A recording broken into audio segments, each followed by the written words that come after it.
Hi there, I'm Christopher. I'm the founder of CareChooser. So there's a few things I wanted to speak to you about today. We've had a really interesting day, so I'm going to talk about that in a second. And then I'm going to go on to talk about Parkinson's disease. Please leave me a comment below if you're watching this so that I can see that you've watched it. So as I say, we've had a really interesting day today. I've been speaking to some of our carers, and some of our carers work for other agencies when they're not working for us, and I just find it incredible how some of them are treated and how they're spoken to. And it made me realise and think that, and made me feel like we're building something really quite special here actually, and different.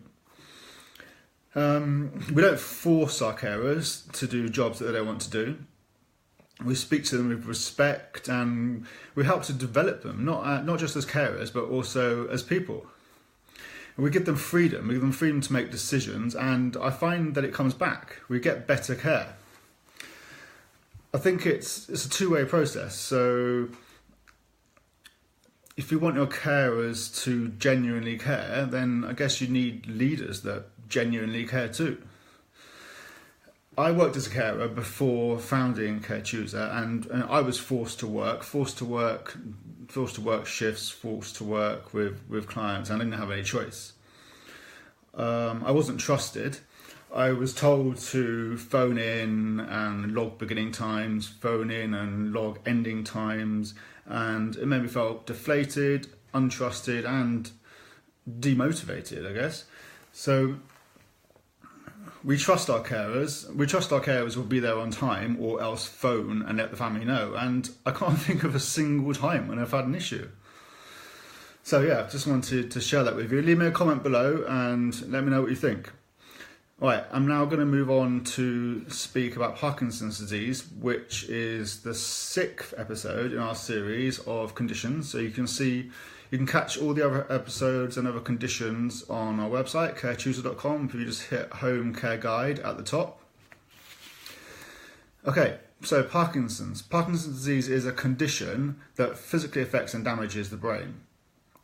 It is a progressive disease, which means it will gradually get worse over time.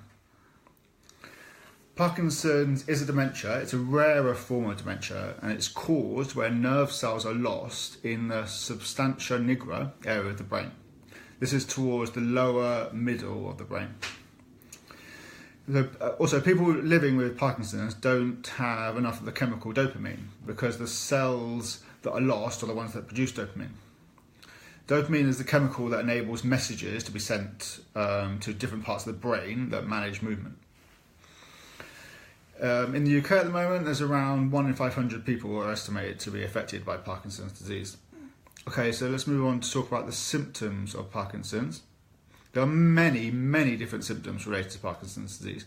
The main symptoms are shaking of parts of the body, which are known as tremors, as well as having stiff muscles and reduced speed of movement. Other physical symptoms relating to Parkinson's include bladder and bowel problems, muscle cramps, foot problems, skin problems, sweating, eye problems, low blood pressure, sleep difficulties, dizziness can occur, fatigue, tiredness, and there's an increased risk of falls as well. Other difficulties can include speech and communication difficulties, dental problems, eating and swallowing, control of saliva, and also loss of smell.